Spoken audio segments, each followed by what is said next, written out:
Un montón. Ah, las vamos a grabar, Gaby. Sí, perdón, que me olvidé.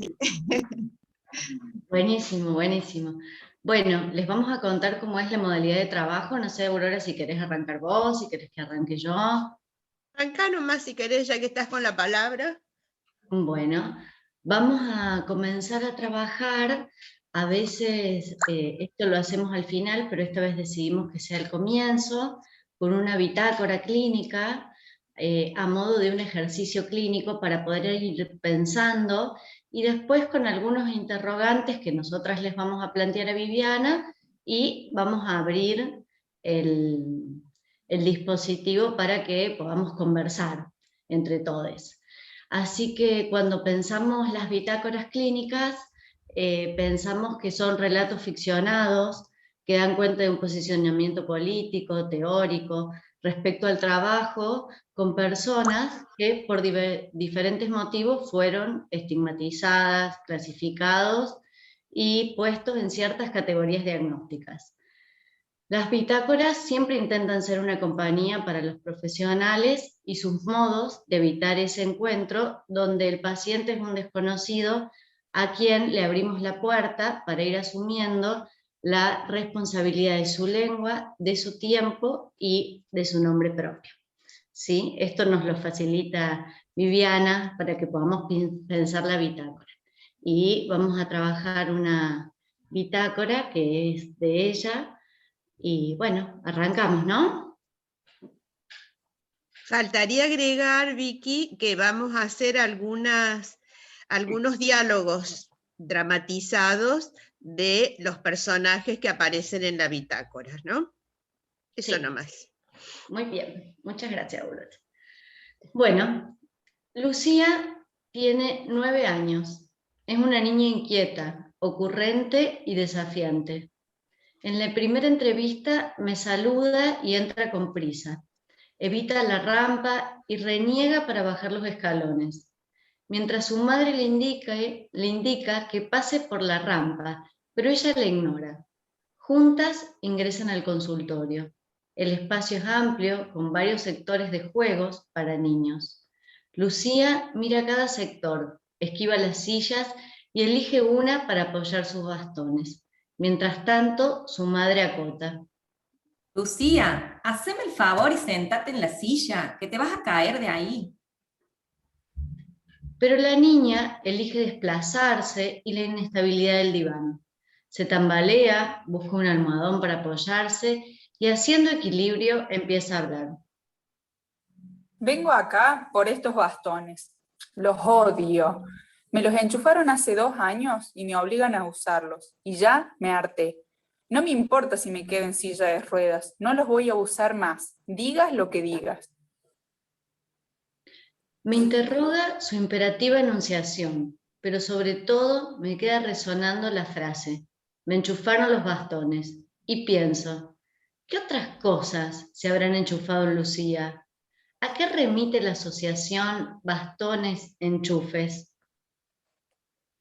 Entonces recuerdo que en una de las entrevistas con la madre de Lucía, al preguntarle por el momento de la noticia diagnóstica, ella cuenta el momento en que enchufaron a Lucía apenas nació miles de cables y acota que aquella imagen más las palabras del médico las tiene grabadas en su mente como si hubiera sucedido ayer. La madre profundiza. Es doloroso lo que voy a decir, pero a veces siento que esa no era mi hija. No podía verla conectada a tantos cables, pero el doctor dijo que Lucía era como una plantita y tiene que tener todos esos cables para poder crecer. Por suerte, mis hermanos me ayudaron mucho y pude, gracias a ellos, pagar las consultas, terapias y todo eso que te enchufan cuando no sabes nada. Después me fui dando cuenta que no eran necesarias tantas cosas, pero eso uno lo aprende con el tiempo. Advierto que la temporalidad se mezcla. Cuando dice el médico me dijo, haciendo referencia al nacimiento, que ella que tiene que estar enchufada a esos cables, pareciera que aquella escena había congelado algo y que hay enchufes que hoy siguen, a pesar de que ya la niña no los necesita. Despido a la niña y la veo irse luchando con el uso de sus bastones y con las órdenes de su madre. Lucía llega a la siguiente sesión su cuaderno de dibujo. Me muestra su dibujo. Dice que son las terapeutas y que yo estoy incluida. Relata que están todas encima de ella molestando. Toma el cuaderno y lo aprieta. Comenta entre dientes que está ideando un plan para que su madre eche a todas las profesionales. La niña me mira y espera un gesto. Sostengo el silencio. Entonces, dice con un tono desafiante. ¿No me vas a retar? ¿O le vas a contar a mi mamá o a la doctora? No, Lucía. A los minutos acota. Bueno, está bien. No sé si voy a hacer ese plan. Parece que a vos no te importa mucho. Mientras rompe las hojas del cuaderno donde tenía los dibujos. Le digo si quiere guardar en un folio las partes de sus dibujos. Me mira y dice. ¿Para qué querés esa basura? Porque nunca me preguntaste si quería romper el plan. Lo decidiste vos sola. A mí me interesaba que me sigas contando. La niña se ríe y dice.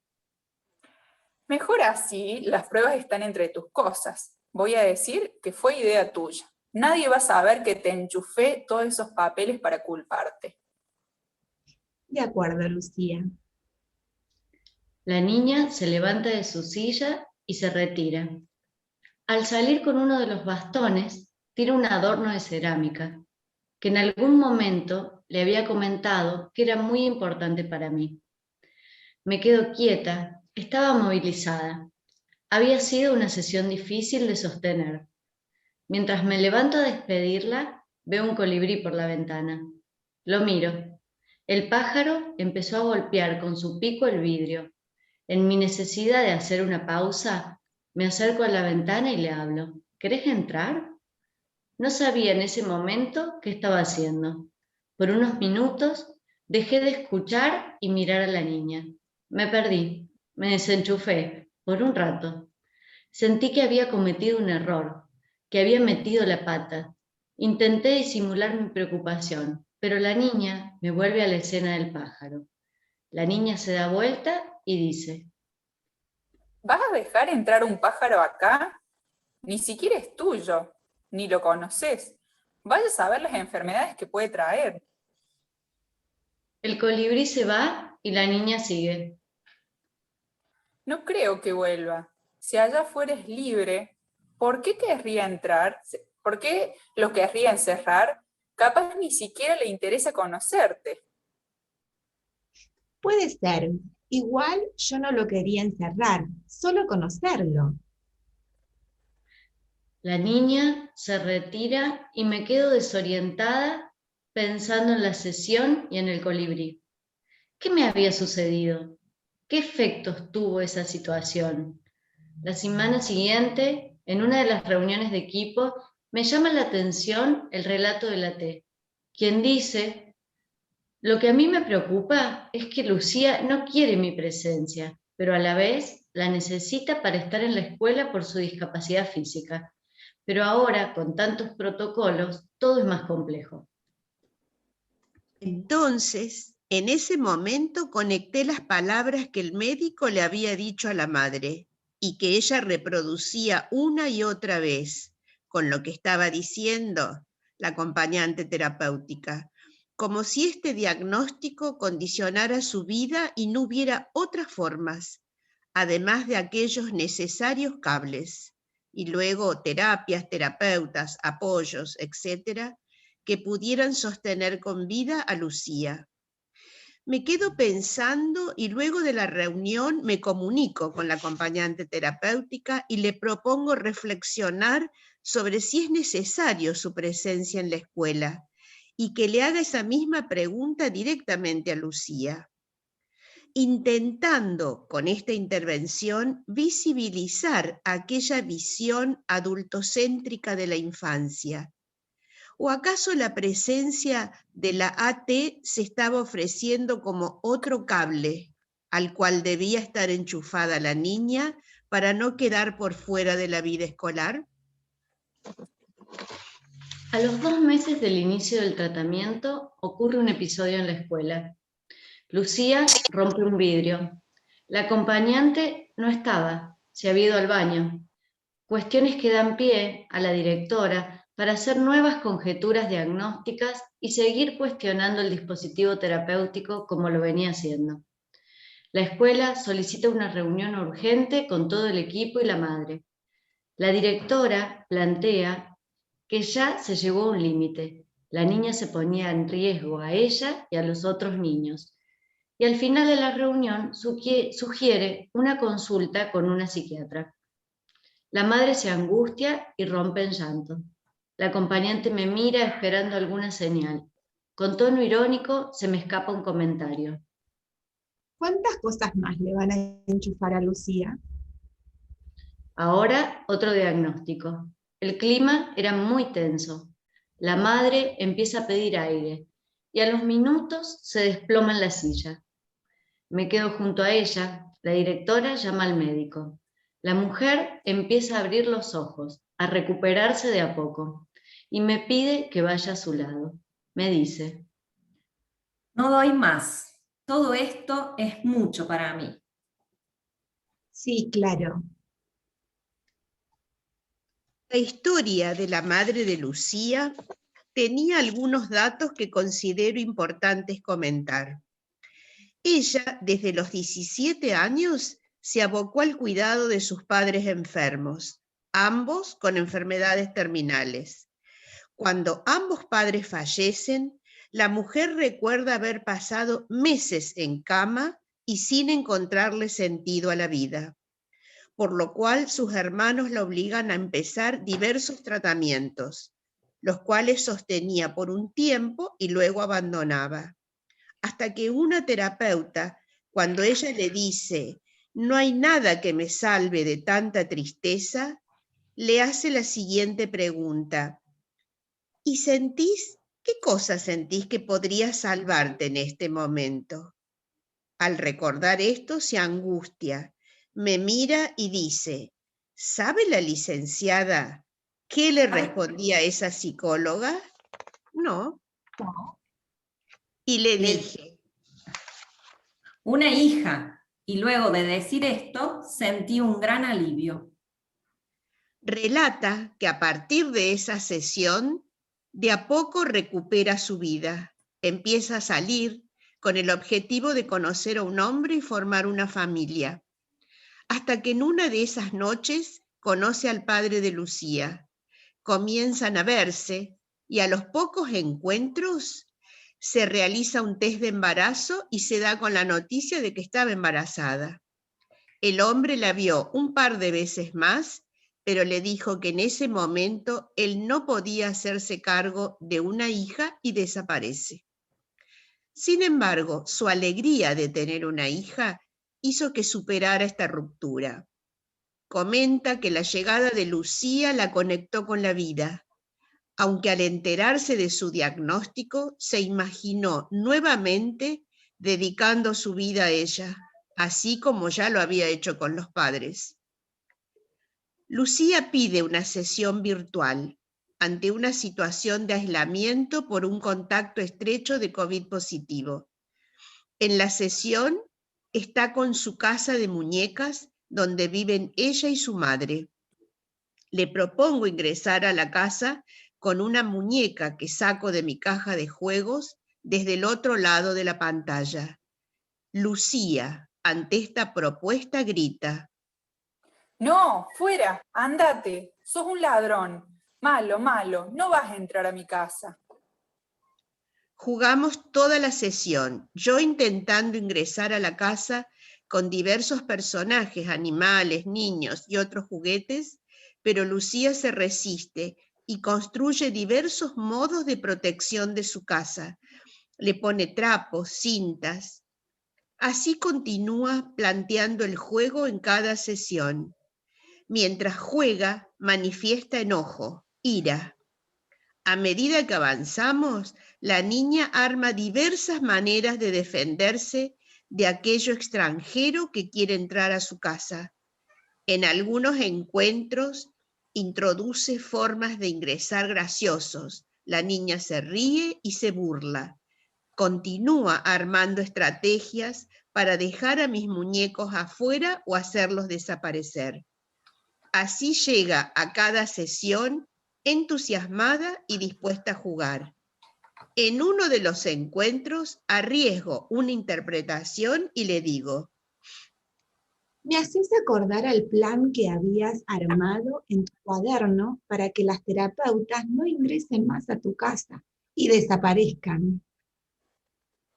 Sí, ya sé que no dejo entrar a nadie.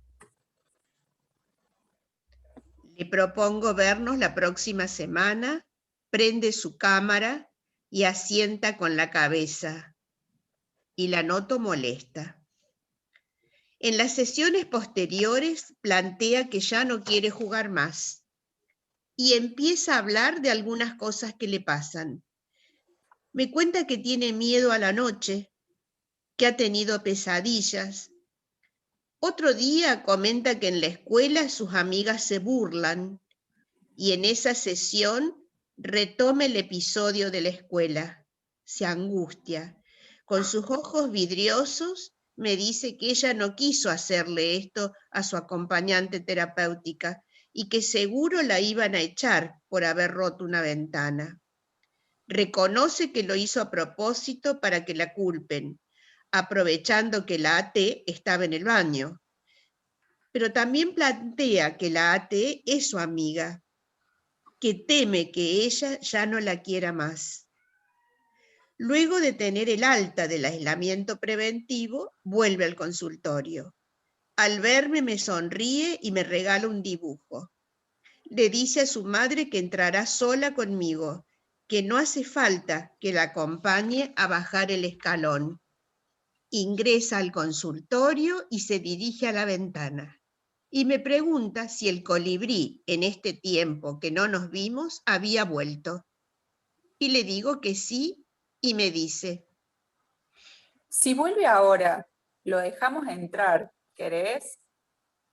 Se sienta en el diván y empieza a hablar.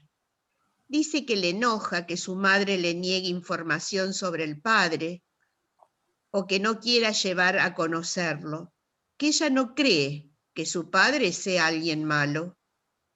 De esta manera empiezan a salir en el transcurso de su análisis aquellas vivencias que eran vividas de una manera permanente, de permanente amenaza, ya que aunque Lucía y su madre no hablaban en un inicio de su dolor, de sus miedos y de su historia, las imágenes y vivencias terroríficas estaban allí presentes, pulsando sus fantasías mortíferas, manifestándose con crisis de ansiedad, angustia, irritabilidad, temores, impulsividad. Lucía se había desenchufado de la discapacidad. Usaba los bastones a veces y otras prefería renguear. No hizo falta enchufarla a otros diagnósticos. Ella empezó a hablar y su madre pidió un espacio de análisis para ella y comienza a transitar allí su propio camino. Y yo, cada vez que veo el colibrí en la ventana, recuerdo a Lucía. Sonrío y vuelvo al consultorio. Bueno, gracias Vivi, ¿no? Por esta bitácora preciosa. Gracias a ustedes. Muchas gracias por mostrármela y por compartirla. La verdad que es un gusto escucharla.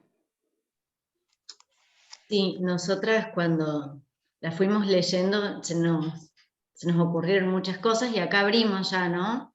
En conversatorio, y voy a preguntar yo primero para empezar a pensar, no solo en relación a la bitácora, sino en, bueno, en el modo de intervenir, ¿no? Que vos vas teniendo. La discapacidad es un tema que a nosotras nos atraviesa, con la que trabajamos todo nuestro programa de nuestras clases, eh, y que es muy pedido por todos los alumnos.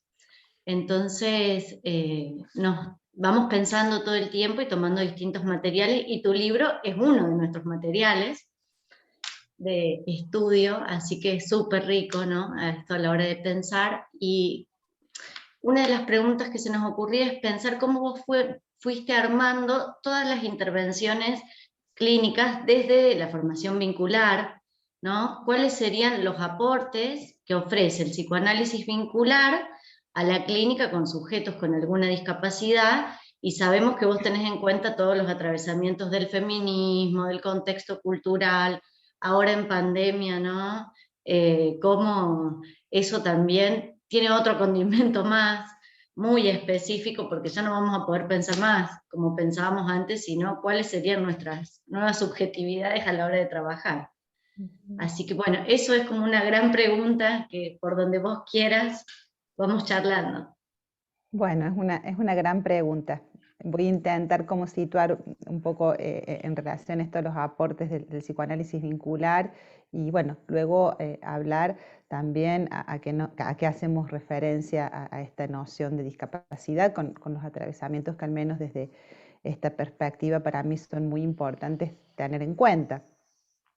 Yo creo que lo que propone el psicoanálisis vincular es una lectura que va más allá de los objetos internos de un paciente para considerar su existencia en relación a otros. Y eso no es algo menor, digamos, porque en ese entramado singular, histórico, social, cultural y político es en el que el psicoanálisis vincular insiste, digamos, en tomar lectura, apuntando a un entretejido de aquellas tramas, y para mí este es uno de los puntos en donde invito todo el tiempo a deconstruir, aquellas tramas ya dadas, ¿no? Naturalizadas. Por ejemplo, retomando la bitácora, ¿no? Nos alerta que los motivos de consulta que aparecen frecuentemente en la clínica, a quienes trabajamos con discapacidad, vienen de la mano de consulto por la discapacidad de mi hija, consulto porque no usa los bastones, a causa de la discapacidad no se incluye, la escuela demanda en relación a que por la discapacidad necesita, digamos, y aparece allí una trampa que hay que estar advertidos. ¿Por qué? Porque yo podría decir, y esta es una opinión, una construcción propia, digamos, que para mí esta consulta, que parece del orden de lo real, tan clara, ¿no? Como consulto en torno a la discapacidad, allí la discapacidad para mí tiene el valor de cualquier síntoma. ¿Por qué? Porque lo que implica allí, lo que tenemos que poner a trabajar allí, es esto de descifrar, ¿no? Como veíamos en la bitácora, investigar y dar tiempo a aquello que sea cifrado en la discapacidad pueda empezar a descifrarse. Si en mi intervención respondí a la intervención de la analista en la bitácora, respondí a este motivo de consulta que podríamos decir manifiesto, de la madre o de la escuela, que se porte bien, que use los bastones, que vaya a la rehabilitación, que se conecte a las clases, o incluso el que lleva la misma niña, ¿no? Yo no puedo con todo sola, necesito ayuda, pero no puedo, entonces lo que ella manifiesta es todo lo contrario, no dejando ingresar a nadie allí. Digamos que en criollo me hubiera comido el buzón de la discapacidad. Ahora, si en esta consulta, que es lo que aparece en el despliegue, uno puede empezar allí a desplegar, por ejemplo, el significante de enchufes, digamos, ¿no? Y empezar a buscar, empezar como a rastrear, ¿no? ¿Qué es lo que hay detrás de aquello que aparece como la discapacidad? Y que otro punto que para mí es fundamental, que pasa en esta clínica es que, por ejemplo, los analistas de niños, muchas veces cuando llega algún paciente con discapacidad, lo primero que hacen, frente a algunas cuestiones, es derivar a profesionales que trabajen con discapacidad o que se dediquen a trabajar con discapacidad. Y fíjense que eso también es una trampa. ¿Por qué? Porque el tema en sí, digamos, con el que se tiene que lidiar en un análisis, no es la discapacidad. Es lo que se ha entramado, es lo que se ha cosificado, son los pactos, los acuerdos. Ya luego quisiera desplegar un poquito más en relación a eso, pero lo que trabajamos en el análisis con cualquier niña o niño, simplemente que aquí viene el motivo de consulta cifrado, digamos, por este significante de discapacidad que ha anudado algunas cuestiones que tenemos que descifrar, como tendríamos que descifrar en cualquier síntoma que provoca en un niño, en un sujeto, en una familia, determinado sufrimiento.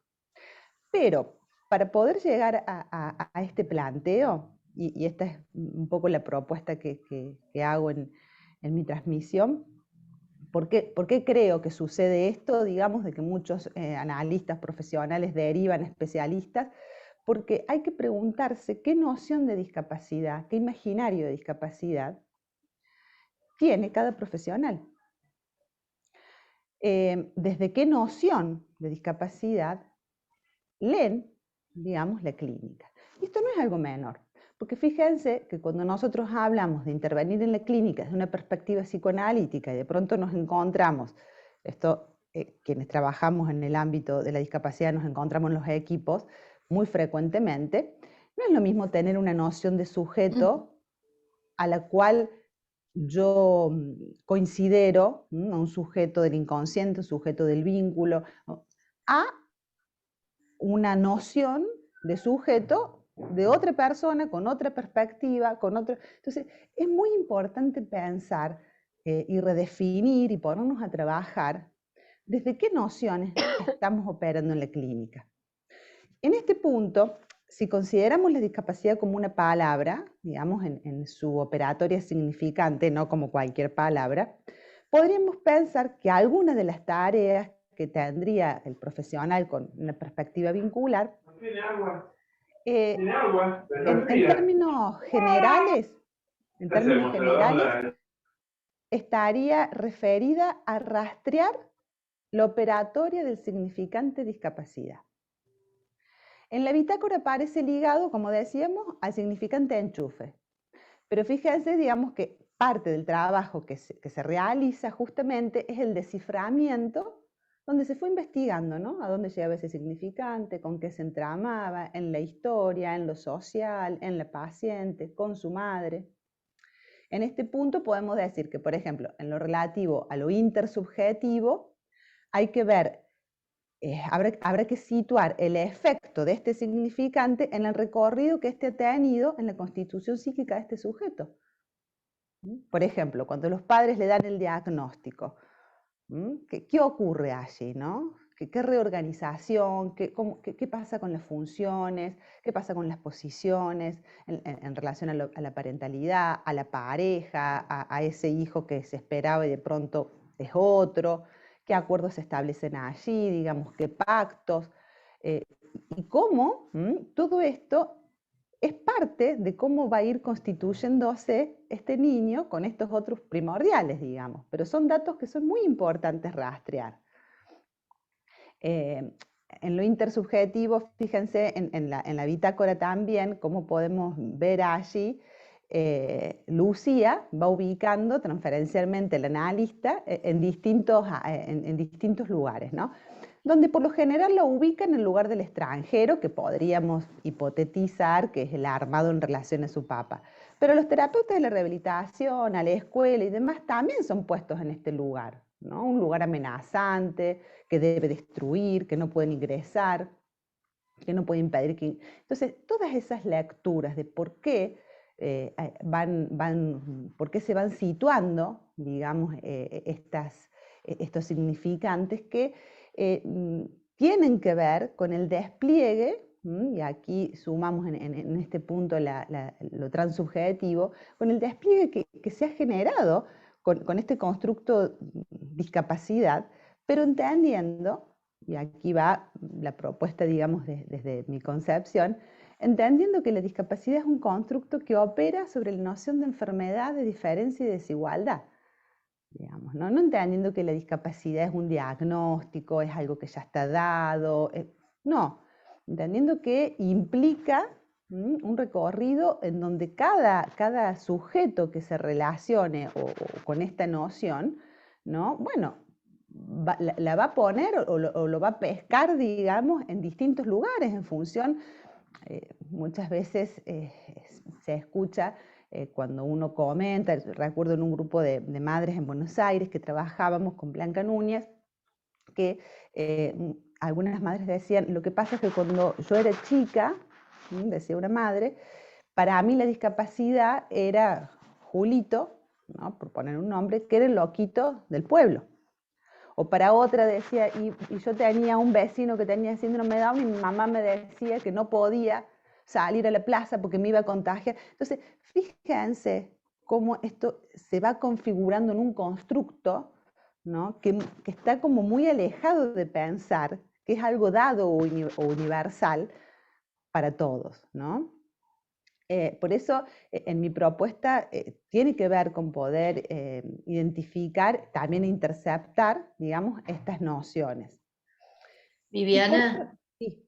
perdón Ustedes que córtenme porque yo hablo, así que perdón pero sí, se me, en interrumpan. relación a escucharte, se me ocurre, ¿no? En esto de cuando vos vas armando la bitácora, en esto de pensar y en la historia de la mamá, que lo que a ella la podía enchufar de nuevo a la vida era una hija, y pienso en esto de las mujeres haciéndose cargo de los hijos discapacitados, que vemos siempre a las mamás haciendo colas históricas, sacando turnos, ¿no? Son por lo general las mamás las que están ahí, o las referentes femeninas, y pienso, ¿a quién enchufa a quién? Porque, digo, la mamá tal vez necesita una hija con una discapacidad para seguir enchufada a algo, que es lo que conoce, que es su historia personal, ¿no? Porque ella estaba enchufada a la vida mientras sus papás, tenía que cuidar a sus papás.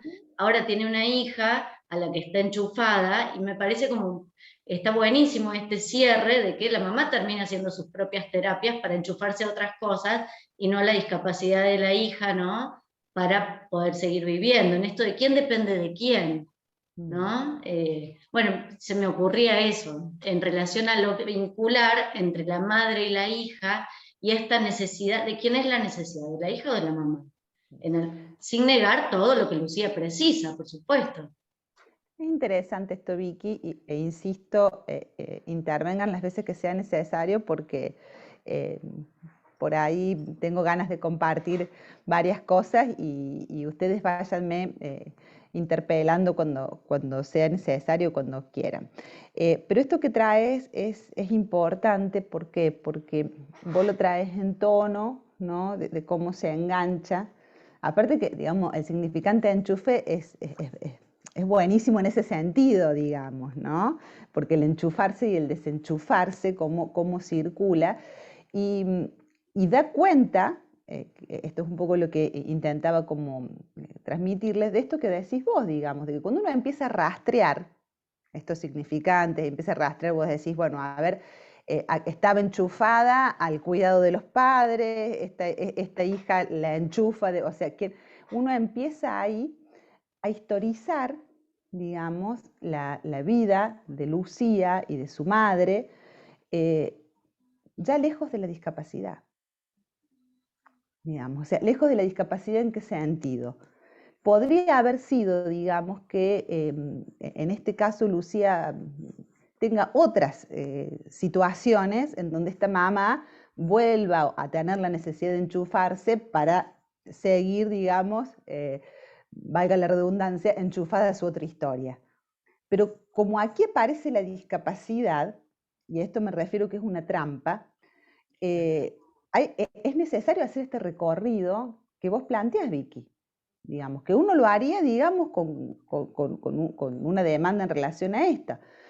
Pero frecuentemente en la clínica, cuando aparece la discapacidad, muchas veces se va en ese tono. ¿no? Bueno, porque la discapacidad de pronto la puso a esta mamá a tener que estar al servicio, o la discapacidad implicó que esta madre se tenga que hacer cargo y que, digamos, aparece ese significante obturando el desciframiento o el rastrear cómo ha impactado ese acontecimiento en la vida, digamos, en este caso, de esta niña, digamos, y su mamá. Entonces es muy importante esto que vos señalas, porque es como ir a rastrear eso, ¿no? En ese punto. Mientras te escuchaba también pensaba en esto del colibrí, la escena del colibrí, en esto de que la que se desenchufa también por un rato es la analista, ¿no? En un momento, y que eso es en transferencia. ¿A qué me refiero cuando digo es en transferencia? Digamos, que cuando hay cierta lectura, ¿no? Que se viene como dando de estas cuestiones, a veces estas interferencias, digamos, que suceden en transferencia, tienen un valor muy importante. Y esto también es un aporte del psicoanálisis vincular, ¿no? Ya, en ese punto, Janine Puget, digamos, tiene una frase que para mí es muy, muy significativa, que dice: el analista es otro sujeto del mundo. No está solo ahí como objeto de transferencia de su paciente. Por lo tanto, digamos, interfiere, ¿no? Con la selección del material, con los comentarios, con su posición, digamos, en su paciente. Esto es algo es totalmente distinto quizás a otras lecturas que ofrecen otras perspectivas en relación al psicoanálisis, que para mí es muy importante. ¿Por qué? Porque una de las cuestiones que se pone en juego y que para mí es muy necesaria en el campo de la discapacidad es pensar al otro, como dice Silvia Bleichmar, en la condición de semejante, digamos, en donde podamos suponer que el otro, ¿no?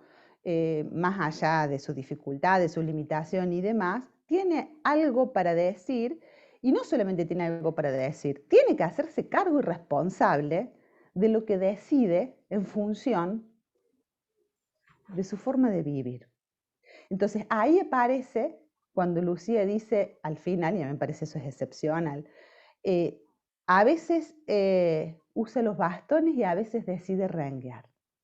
Esa es tomar una posición singular en función de su condición de discapacidad, que es una construcción propia, que no tenía que ver con que, bueno, tiene que usar los bastones porque el centro de rehabilitación lo dice, o porque su madre se enoja, o no los tiene que usar nunca más porque ella elabora una defensa. No, ella fue armando, ¿no? Entonces, me parece que estas, digamos, estas cuestiones que por ahí puede interferir, digamos, tomando el concepto de interferencia, digamos, es muy importante cuando aparecen allí porque despliegan, ¿no? Algunas cuestiones que luego se pueden retomar.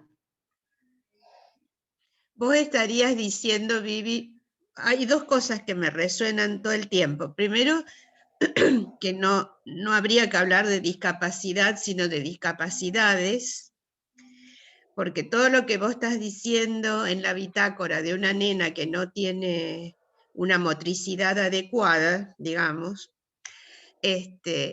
aparecen otras discapacidades de los viejos, como que usan pañales, por decir algo, la obligatoriedad a no tener olor a pis, bueno, y así una serie de efectos que tiene una causa que uno es discapacitante desde el colectivo, digamos, ¿no?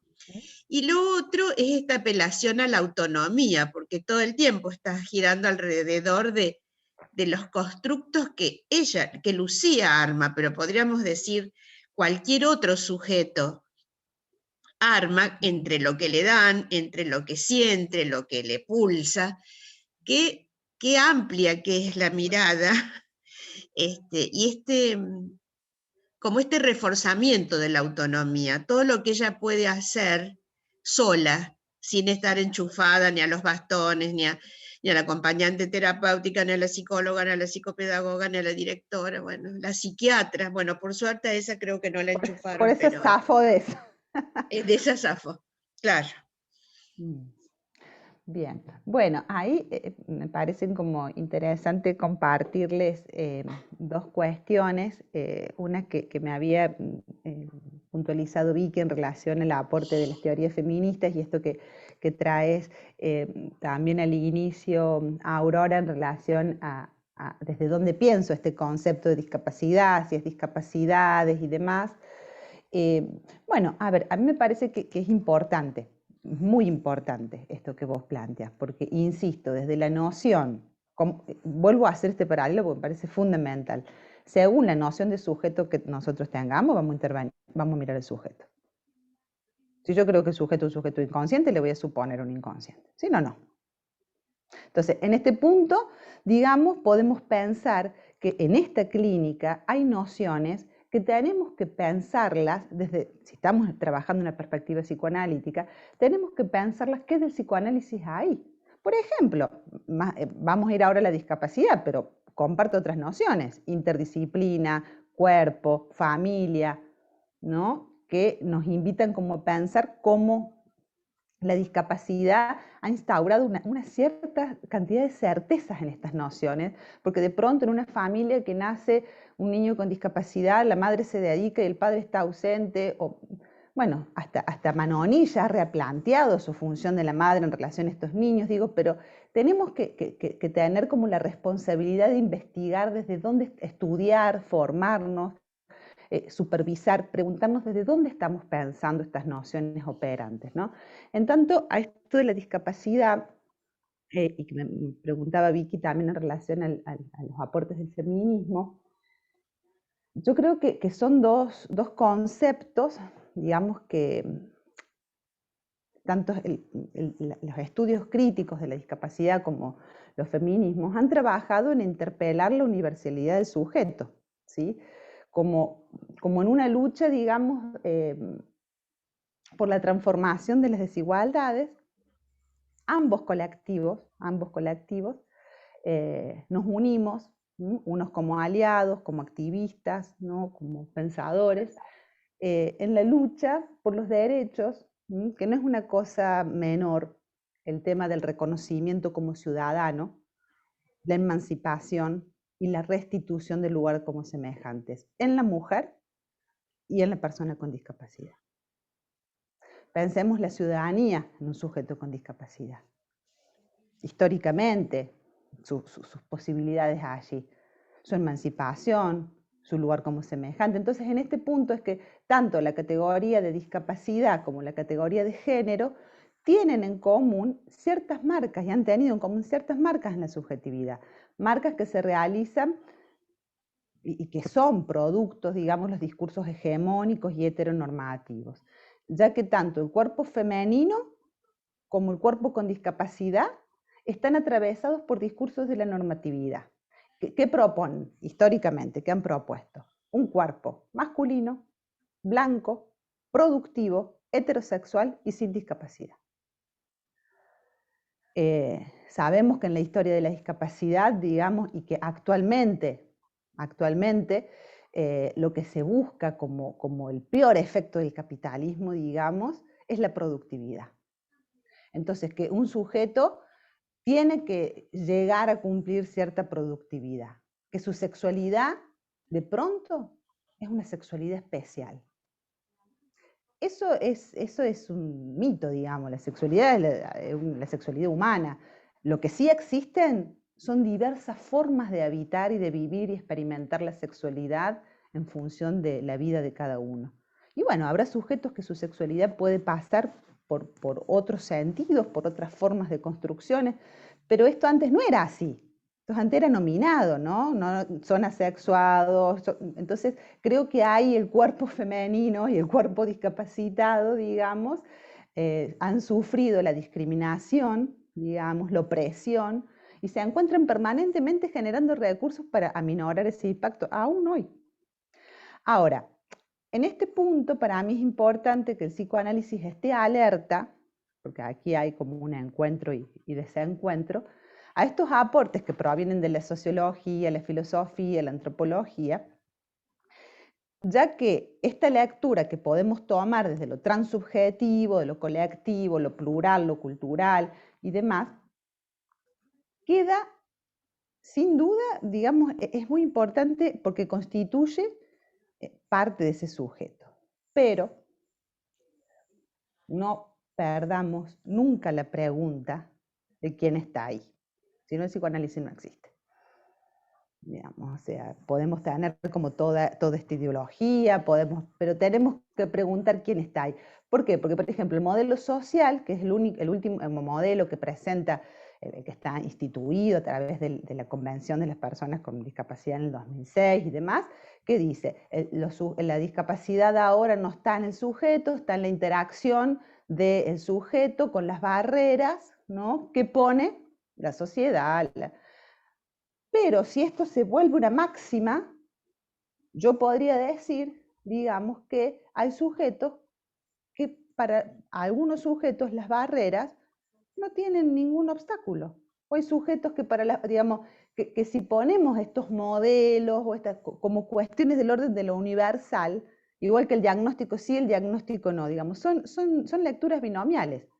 No hay que perder de vista qué de cada uno hay, ¿no?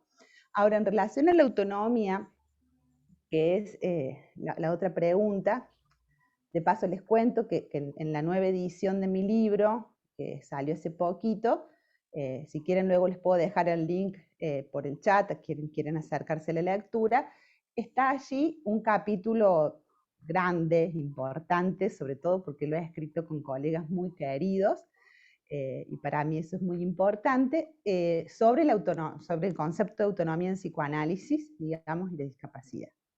En relación a esto, a mí me parece que, ligando un poco el título del conversatorio, la situación de la pandemia nos ha traído nuevamente el trabajo de pensar estas nociones.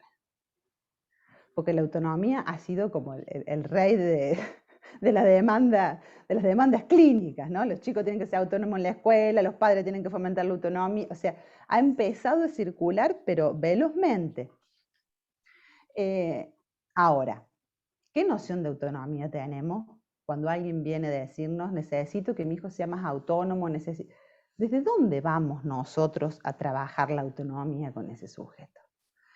Bueno, si yo entiendo que la autonomía consiste en entrenar al sujeto las veces necesarias para que adquiera una conducta, como por ejemplo, no sé, tiene que aprender a vestir si no se puede vestir solo, entonces tengo que hacer un plan de entrenamiento para que se vista solo. Bueno, eso es una noción de sujeto que nada tiene que ver con el psicoanálisis. Si yo propongo que la autonomía en un niño con la escuela tiene que ver que la madre le haga un calendario y un día lo deje solo y otro día sí, eso puede servir como un disparador, pero no estamos trabajando en la autonomía.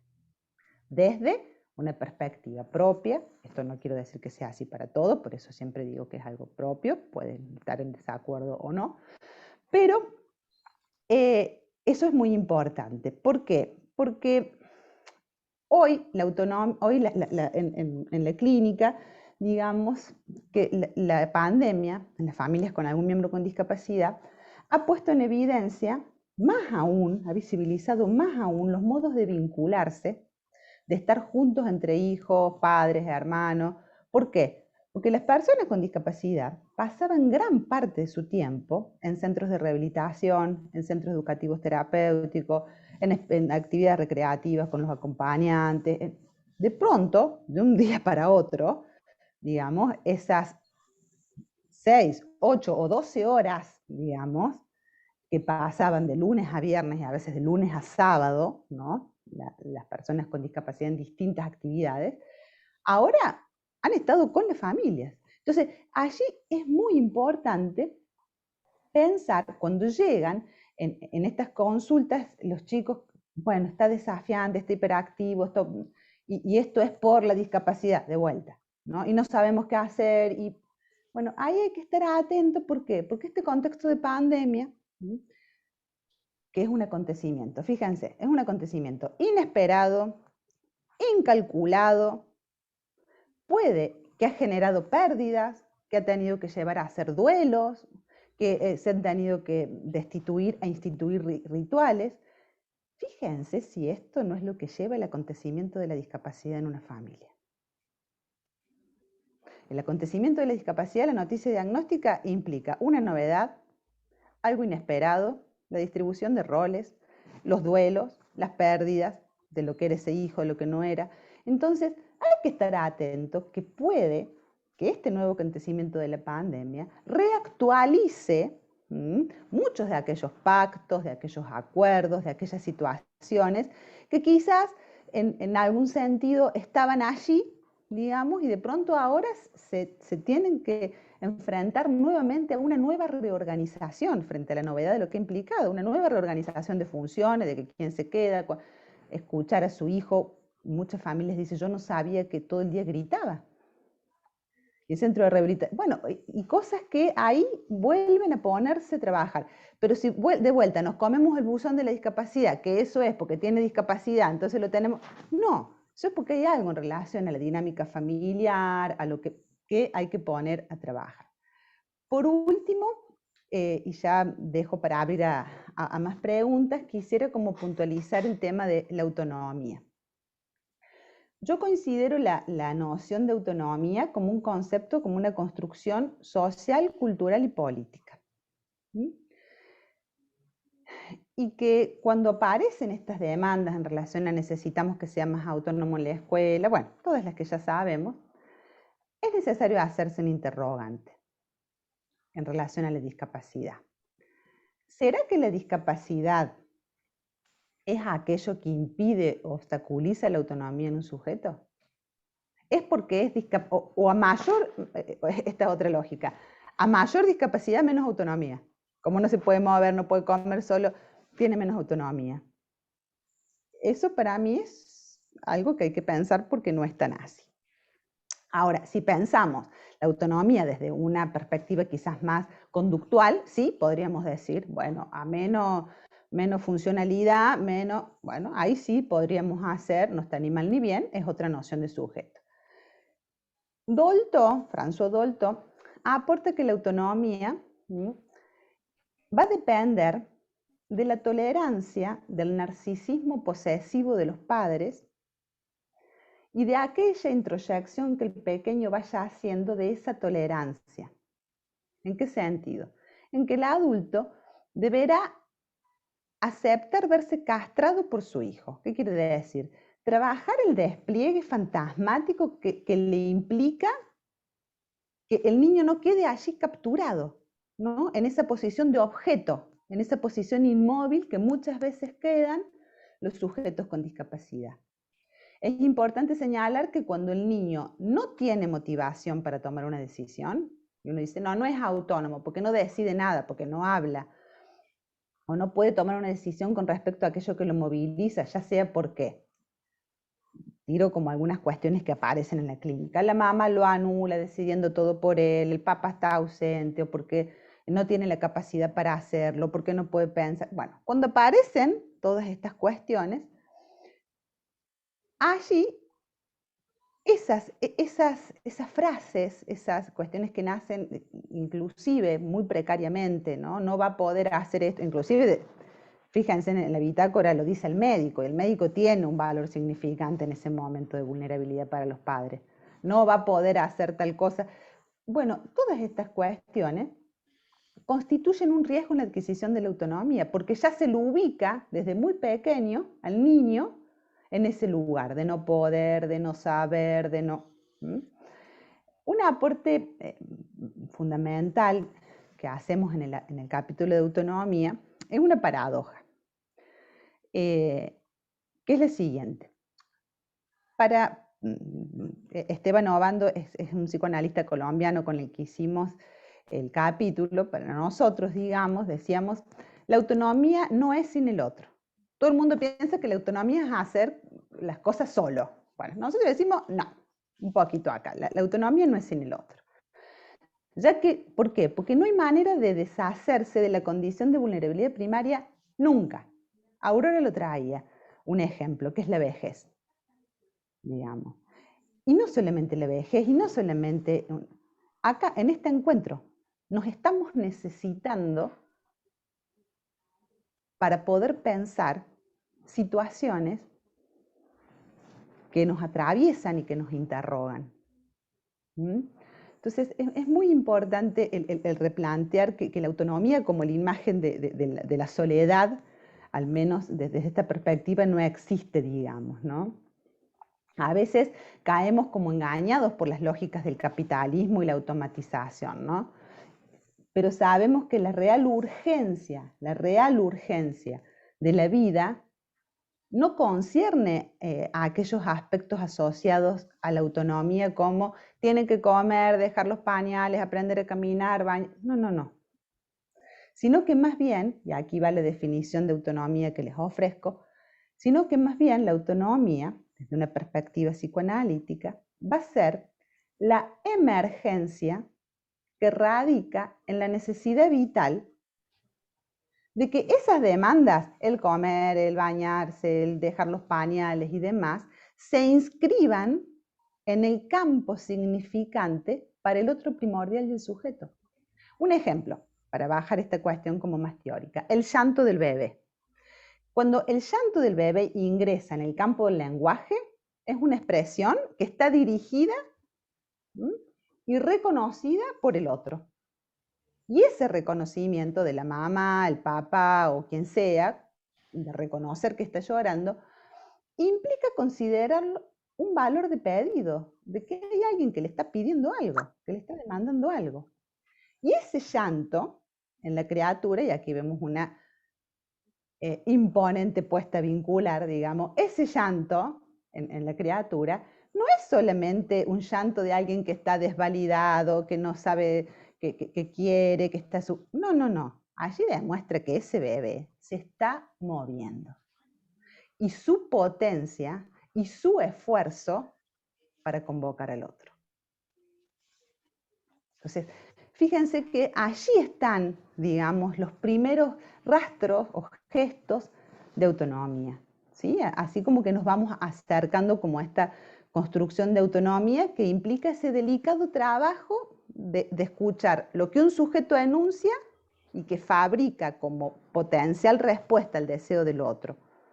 Y por último, tener en claro, a diferencia quizás de otras perspectivas, que la autonomía no se construye en tiempos cronológicos. Digamos, en este punto decir, bueno, tiene 7 años y no come solo, ¿no? Porque tiene algún problema orgánico, no sé, no come solo, o tiene 6 años y no dejó los pañales, o no camina, entonces no es autónomo. Entonces, esto no tiene nada que ver con la cronología, digamos, ¿sí?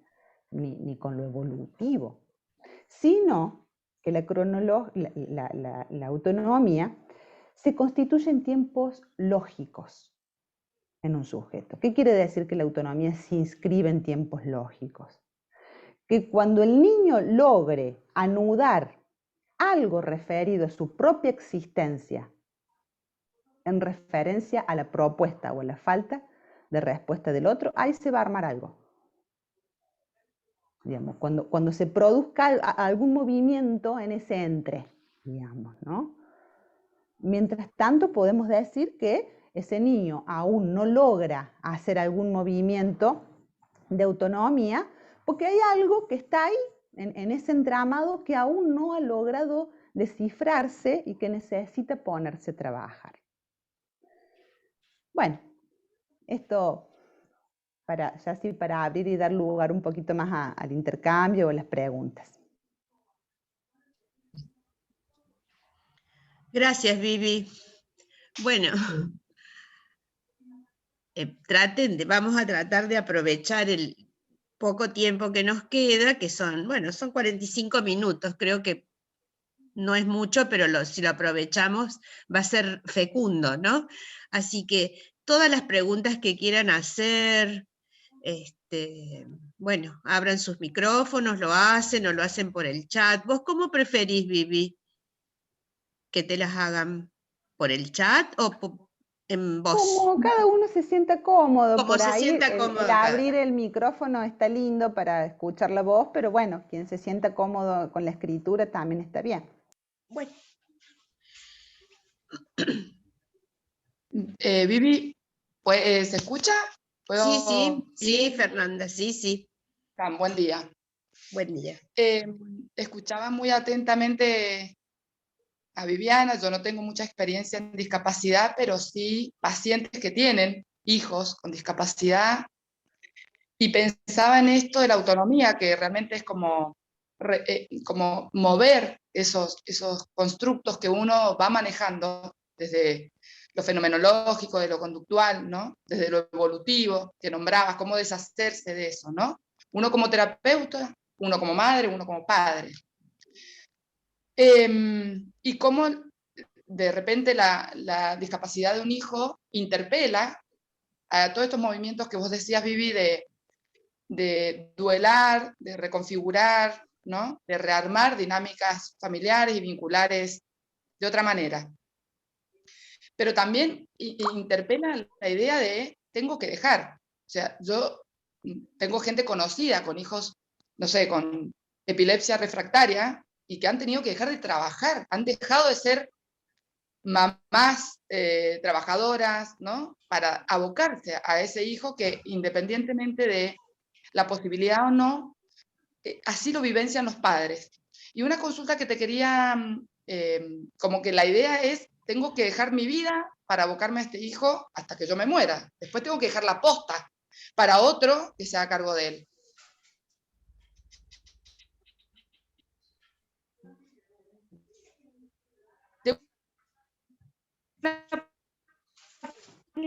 Con 3 hijos, el hijo del medio tiene una discapacidad de lo conductual, digamos, pero también trabaja con los otros 2 hijos, el más chico y la más grande, sobre lo que ellos ya saben que tienen que ocuparse de su hermano una vez que ella no esté.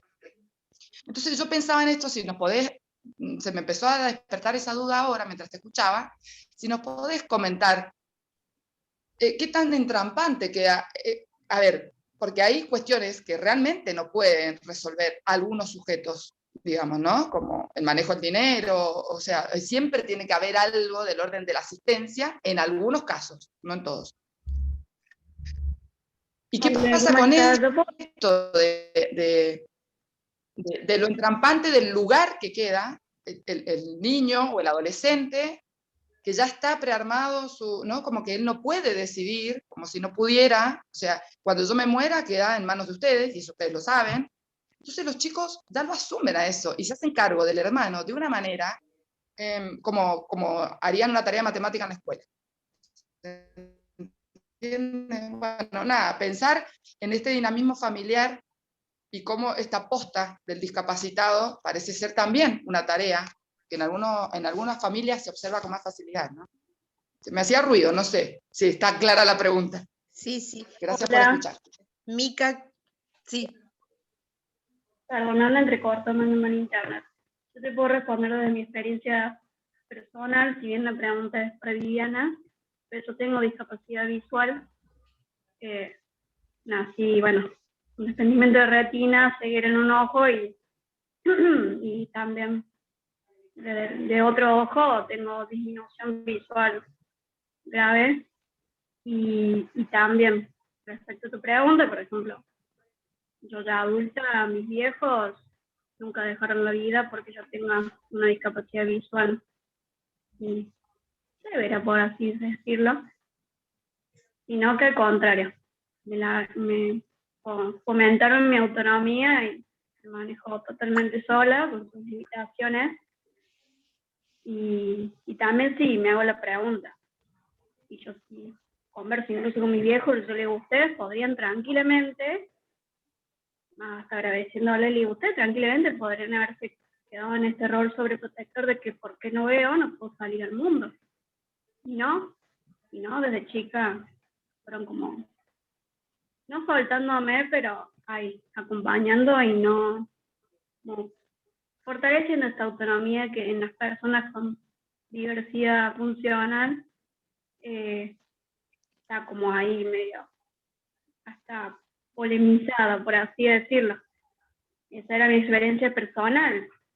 Y, por ejemplo, yo desde mi lugar de persona con alguna diversidad, discapacidad, bueno, el término me lo sigo cuestionando, el término de discapacidad. Por ahí converso con personas que tienen otro tipo de diversidad o otro tipo de limitación. Por ejemplo, viniendo al caso, una persona adulta con discapacidad, diversidad motriz, en silla de ruedas, y me dice, pero tu discapacidad es menor que la mía. Vos podés caminar, dice, no, vos la pasas mejor. Digo, no es pasarla mejor, son diferentes vivencias. Capaz que tenga también otro autoconcepto de cómo vivir, cómo transitar una discapacidad. Si bien yo me manejo sola, pero tengo otras limitaciones que tal vez una persona en silla de ruedas no las tenga. Leer un texto con letra chica, por ejemplo, como para un ejemplo, o ver los números de los colectivos. Pero es como que, bueno, yo ahora estoy en una residencia de salud mental y estoy investigando justamente qué imaginarios hay sobre la discapacidad en profesionales de la salud mental y también del certificado de discapacidad, otro temita, y surge esto también. Y por eso, por otro lado, me gustaría solicitar si la clase grabada me la pueden pasar, porque me reservaría para el trabajo que estoy haciendo, el proyecto de investigación. Y por otro lado, para cerrar, me extendí. Aprovecho que me anda bien internet, porque voy y vengo, se me corta, perdón, con el celular. Yo la tecnología no. Por otro lado, yo me pregunto, como dije antes, la cuestión del término discapacidad. Yo, por ejemplo, volviendo un poco a la experiencia personal, que siempre la traigo, porque milito, en cierta forma, la cuestión de los derechos de las personas con una discapacidad, incluso dentro de los feminismos, me sigo interrogando dónde está el espacio para nosotras las mujeres con alguna discapacidad o diversidad, que es algo que casi no se nombra. He buscado territorios dentro de Córdoba, territorios feministas que incluyan a mujeres con discapacidad y he encontrado muy poco, casi nada, pero bueno, mi pregunta es, ¿seguirnos nombrando como personas con discapacidad? Pues, por ejemplo, digo, me nombro como una persona discapacitada, siendo que mi discapacidad es visual, bueno, soy discapacitada visual, visión subnormal, ceguera de ojo derecho, todo bien el diagnóstico. Pero me quedo con ese diagnóstico pensando un poco en el caso. ¿Me quedo en ese diagnóstico o me enchufo mis capacidades, que son un montón? Por eso, es como nombrar por la discapacidad o empezar a nombrar por las otras capacidades. Como que el sujeto, yo tengo esa visión, que el sujeto con discapacidad queda adentro de la discapacidad. Es discapacitado motriz. Pero capaz, el pibe, la piba, tengo un montón de capacidades, no sé, tiro el ejemplo, tenga capacidades artísticas, tenga capacidades matemáticas, o hablar otro idioma, porque si, yo me cuestiono mucho el término discapacidad. El modelo, el último, el de diversidad funcional, dice no hay discapacitados, hay personas con diversidad funcional. Diversas formas de caminar, diversas formas de ver, como bien en criollo. Es como que se está como queriendo meter ese modelo. Si bien tiene unos años, pero se cuestiona hasta el término de discapacidad. Eso era lo que quería aportar. Aprovechando que mandáis internet, perdón, me ando con el celular un poco. No, gracias, Mica. Gracias, Mica. ¿Puedo, yo pensando en la pregunta de Fernanda y después te doy la palabra, Vivi, pensaba que en esto, ¿no?, de las vinculaciones familiares, cómo a veces los imaginarios, esto que vos decías antes, construyen, ¿no?, un peso en los otros hijos que supuestamente se tienen que hacer cargo de este hijo. Y les cuento un caso de un paciente que son hermanos gemelos. Mi paciente no tiene discapacidad, pero una vez que se murieron sus padres, su hermano con discapacidad se liberó y no quiere tener ninguna vinculación con el mundo de que le digan qué hacer y qué no hacer. Y el que va a terapia es el que no tiene la discapacidad, no el que tiene la discapacidad, ¿no? Y lo que trabajamos es que pueda asistir a su hermano cuando su hermano se lo pida, no cuando él sienta que tiene que asistirlo qué es lo que le dijeron durante toda la vida. Vos, cuando nosotros no estemos, te vas a tener que hacer cargo porque su hermano estaba encerrado casi dentro de un garage. Cuando sus papás fallecieron, consiguió un trabajo, digo, con todo este concepto de autonomía que es la dependencia del otro, ¿no? Pero muchas veces los otros, que también son productos de estos vínculos, quedan atrapados dentro de ese diagnóstico del otro como una posibilidad de que no van a poder salir nunca y que van a tener que reproducir un sistema familiar, con trabajo psíquico, con, bueno, con herramientas, hay otras posibilidades, ¿no? Y no quedarnos en un lugar de encierro, me parece que nos habilita a pensar todo el tiempo otras posibilidades como terapeutas. Eso. Gracias, Vicky. No sé si Vivi, viste por el chat una pregunta respecto a la pandemia cuando obstaculiza o favorece.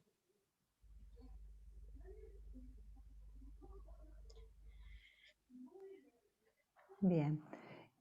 Bueno, yo simplemente quería como dejar como algunas preguntas, algunos comentarios para que sigamos conversando. Inicialmente esto que traía Fernanda y Victoria en relación a lo que se llama el proyecto de vida, ¿no? A veces se plantea el proyecto de vida de una persona con discapacidad, ¿no? Cuando los padres empiezan a envejecer, o cuando los padres mueren, o cuando se va acercando. Y de vuelta, ¿no? Volvemos como a esta cuestión donde cuando uno trabaja tanto las nociones de autonomía como de proyectos de vida, digamos, estas son necesarias poder tenerlas en cuenta desde que uno empieza a trabajar con una familia, con un niño, desde chicos, o poder historizar eso, digamos, de cómo se ha ido construyendo, ¿sí? Porque es difícil el poder decir, bueno, a partir de ahora, ¿no? ¿Cómo se plantea eso sin poder tener una lectura de cómo se ha construido previamente ese lugar para el otro, ¿no? Entonces, sí creo que de vuelta hay como que investigar un poco en relación a eso, porque esto que decía Vicky de este paciente, digamos, que una vez que fallecieron los papás, digamos, como que se liberó en algún punto eso. Bueno, pero esa liberación no debe haber sido sin otros. Fíjate la red. Vos, como analista, con su hermano, acompañándolo ahí para que su hermano le pueda dar un lugar distinto al que le daban sus padres, acompañándolo a pensar cuándo asistirlo y cuándo no. El paciente que habrá encontrado, no sé, un amigo, un trabajo, una casa, digamos, o sea, a eso hace referencia el concepto de autonomía, que esos otros, digamos, son los otros sociales, digamos, somos nosotros, que inicialmente, por supuesto, aparecen en la familia y que es ahí donde tenemos que ir a pensar cómo se constituyó, digamos, cuál es la matriz, sí, por supuesto, digamos. Pero después, esta construcción de redes, digamos, es a la que para mí es importante como apelar, tanto para el proyecto de vida, digamos, en relación a la autonomía. Y esto que decía Mica, cómo se nombra, cómo me nombro, cómo nos nombramos, es muy importante. Ella traía el paradigma de la diversidad funcional, que es el último paradigma. Yo, la verdad, mi opinión personal es que no hay ningún término que pueda abarcar lo que a una persona le sucede con una situación singular en su vida. ¿A qué me refiero con esto? Digamos, a que, no sé, principalmente eran personas especiales, discapacitados, personas con discapacidad, personas con diversidad funcional. Podemos ir, y van a salir otros eufemismos, van a salir otras formas. Me parece que es muy interesante porque eso abre a que cada vez se abran más significantes y demás. Pero no hay un término que defina bien, digamos, o sea, yo creo que cada uno tiene que construir su forma de nombrarse con eso que le pasa. Yo tengo un paciente que digo, me dice, yo lo atiendo hace 10 años y me dice, mi trabajo en el análisis ha sido hacerle entender a mis padres y a mis abuelos que a mí me encanta que me digan el rengo y me den el lugar del rengo. Y ellos no, que eso quiere decir que, digamos, a dónde pesca cada uno, eso es lo que es la manera de nombrarse que va a encontrar. Otra paciente que también hace poquito, digamos, ella prefirió, digamos, venía como con un diagnóstico de TEA, pero ella decía que no tenía, que bueno, y ahí lo íbamos pensando, y me manda un mail ayer, y me dice, estoy pensando, estoy viendo, estoy hablando con gente con TEA, estoy viendo si ese diagnóstico es para mí, lo quiero usar o no. Esa es una apuesta clínica. Digamos, que la pregunta se la haga el sujeto, y que la construcción venga por lado del sujeto, digamos. Después, de la manera que se quiera nombrar, es válida siempre que tenga un significado para cada uno, ¿no? Que lo ubique en un lugar subjetivo.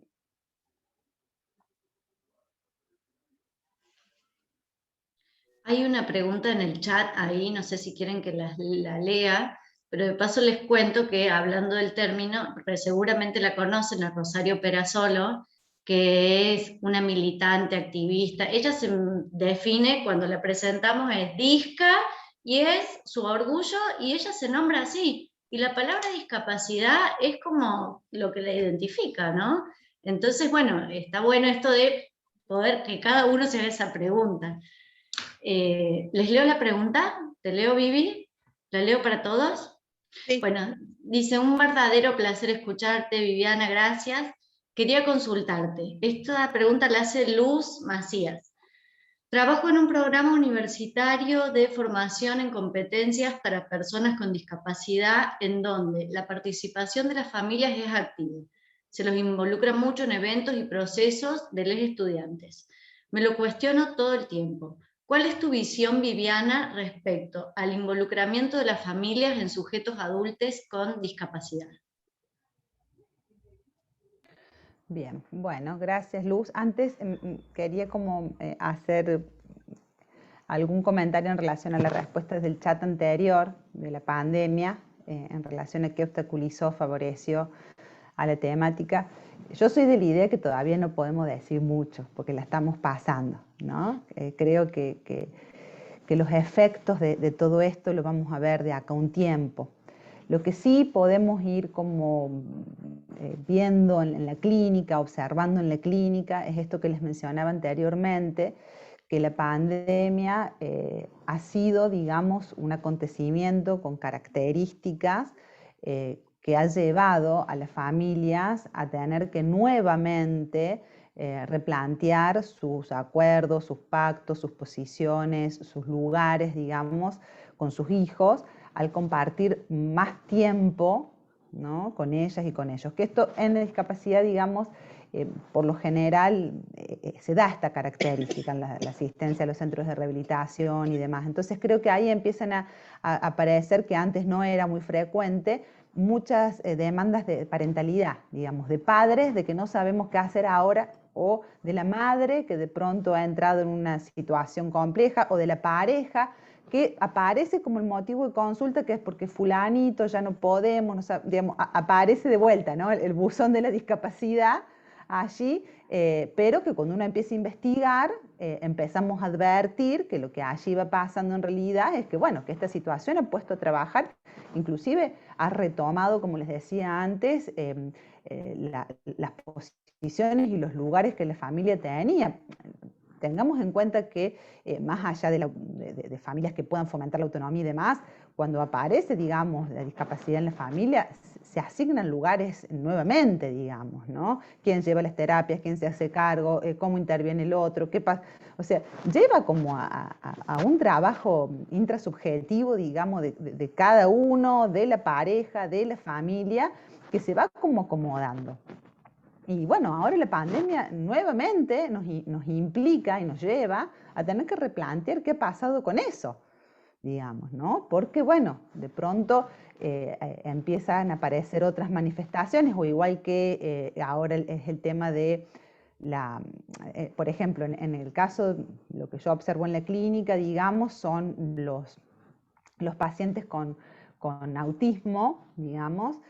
Sí, digamos, ahí representan como una mayor complejidad, pero que de vuelta no tenemos que pensar que es porque tiene autismo, digamos, que lo que sucede ahí, sino que hay que pensar que representa para estos papás compartir más tiempo, advertir más cosas, hacer nuevos acuerdos.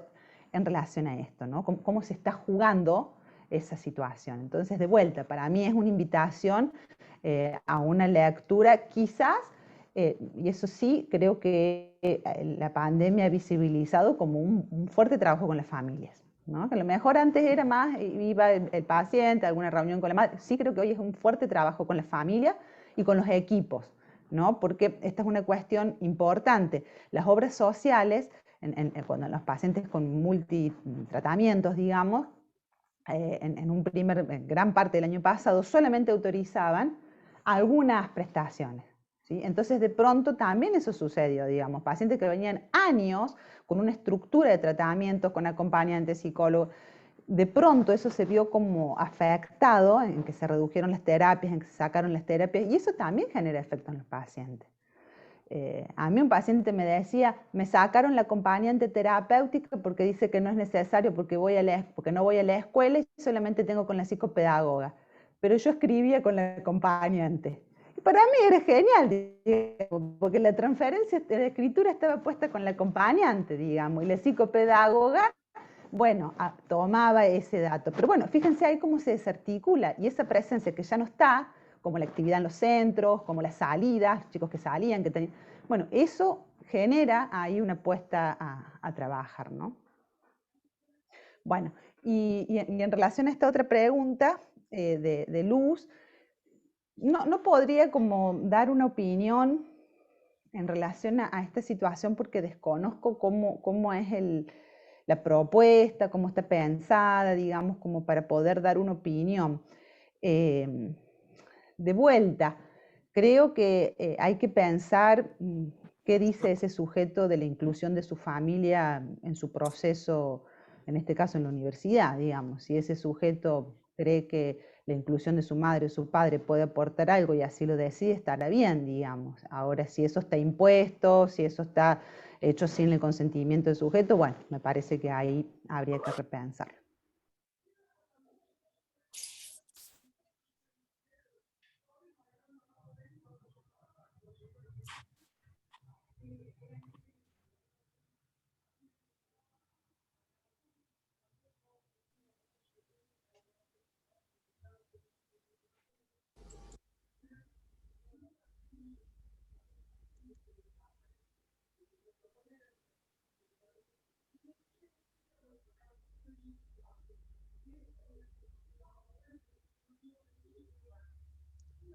Muchas gracias, Ay. Agradecen mucho. Voy a aprovechar el silencio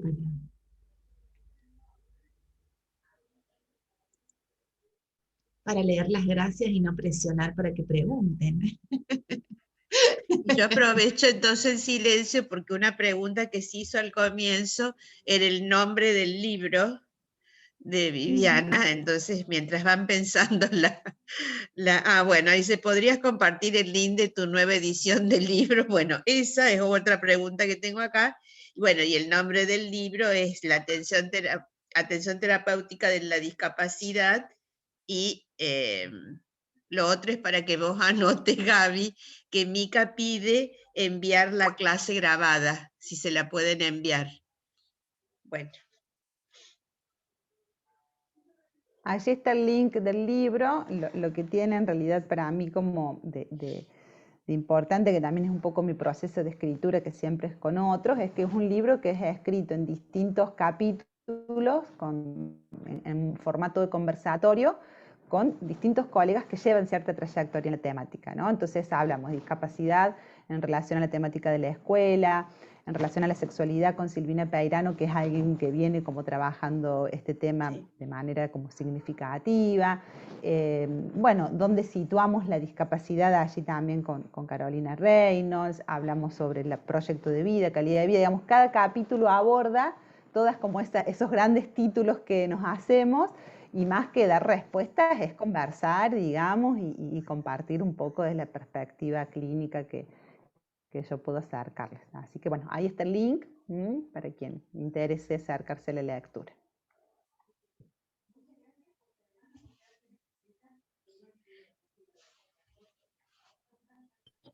Hola, buenos días. Hola, Yo Magalí. tengo, no sé si es una pregunta o algo que nos pasa bastante seguido. Yo trabajo en Pinquén, hay varios del equipo de Pinquén que estamos conectados, y me quedaba pensando en esto que vos decías de la autonomía. Pinquén es una institución que trabaja con personas con discapacidad en centro de día, SET, también en TPP. Yo trabajo en centro de día y SET. Y esto de la autonomía es algo que aparece bastante, y como que yo soy licenciada en psicología, que por ahí se aborda más desde terapia ocupacional, y nos quedamos en esto, bueno, lo trabajamos en la institución y después cómo poder trasladarlo a la familia. Y bueno, en pandemia esto pasó bastante porque al no poder asistir durante mucho tiempo los concurrentes a la institución, hablábamos de esto, bueno, y no sé, me pongo nerviosa al hablar.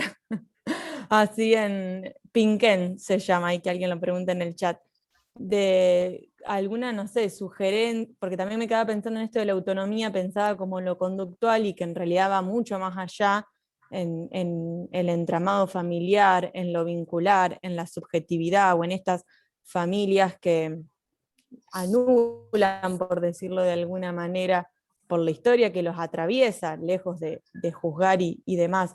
Pero cómo poder, en Pinquén se han hecho jornadas o talleres con las familias para abordar esto. Pero bueno, eso, sé que no hay una respuesta concisa que diga cómo trabajar la autonomía con la familia del paciente con discapacidad, pero bueno, es algo que lo vivimos bastante seguido, esa inquietud.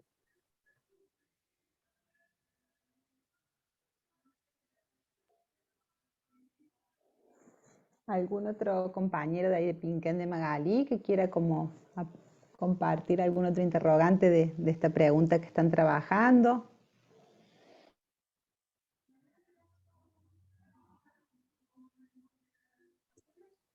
Mi nombre es Luciana, bueno, soy docente especial y trabajo en Pinquén también, centro de día y SET.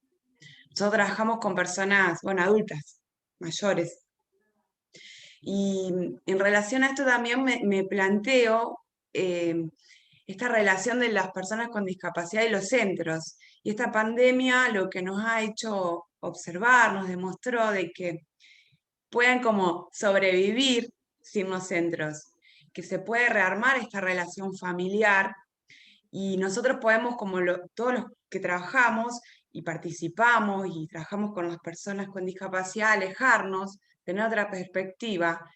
Ellos pasan 12 horas, 8 horas en la institución, y esto demostró que en verdad se puede rearmar otra manera de trabajar, otra manera de vincularse con ellos, entre ellos y su familia. Entonces esto, no sé si es una pregunta, sino una reflexión, que después de 1 año y medio se puede hasta replantear un montón de situaciones de trabajo, de relación, entre las personas de discapacidad que están todo el tiempo en la institución y el reencontrarse con su familia. Esto surgió muchísimo y fue bastante enriquecedor poder trabajar desde este lugar y por ahí poder relacionar con esta autonomía que habla Magalí, cómo poder otorgarle esta, no sé si, posibilidad de que aparezca esta autonomía y que la familia pueda observar y también darle otro lugar a ese familiar con discapacidad dentro de su casa.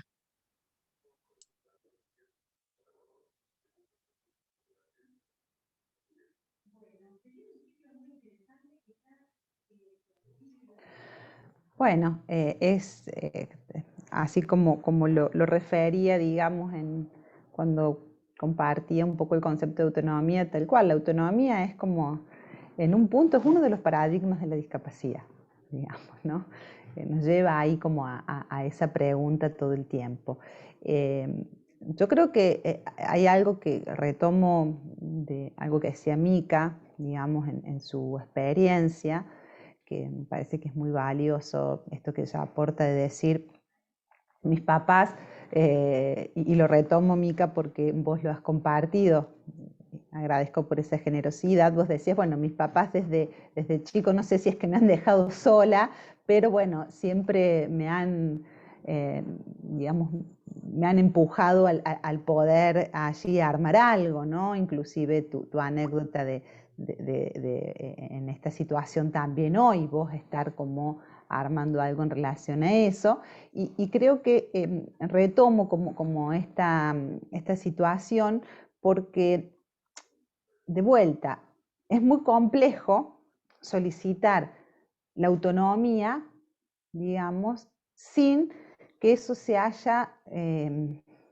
trabajado, desplegado, construido en la historia, digamos. Podríamos decir que la autonomía en un sujeto adulto es el efecto de esa constitución o esa producción de subjetividad, digamos, que se ha generado, digamos, en esos intercambios y cómo se ha dado en cada situación.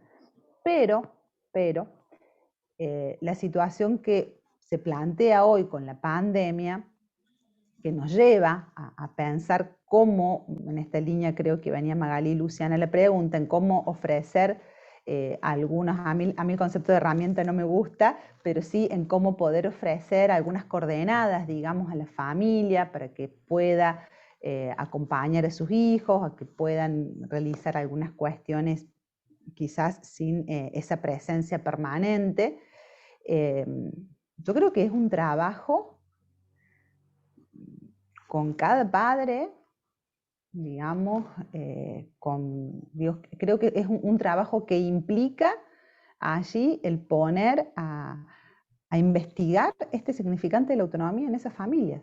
O inclusive, digamos, el otro día fue interesante, decían, bueno, en un centro que superviso acá en Córdoba, ¿qué tal si hacemos un tipo de taller, digamos, para los papás, donde cada uno pueda decir algo en relación a la autonomía, ¿no? Y se pueda trabajar, cómo piensan esta autonomía que tanto demandan, que tanto quieren, bueno, cómo se puede poner a trabajar eso, ¿no? Eso, por ejemplo, en el entorno de lo grupal. Los dispositivos grupales son muy, muy importantes en las instituciones, ¿no? Inclusive, digamos, la asociación tiene, digamos, como creo allí también una propuesta para acompañar a pensar desde estos dispositivos, y es muy importante lo grupal, ¿no? Entonces sí creo que una apuesta puede ser el poder pensar entre esos padres, ¿no? Cómo han construido o qué opinan o qué noción de autonomía tienen a través, no sé, de un taller, de algún dispositivo grupal.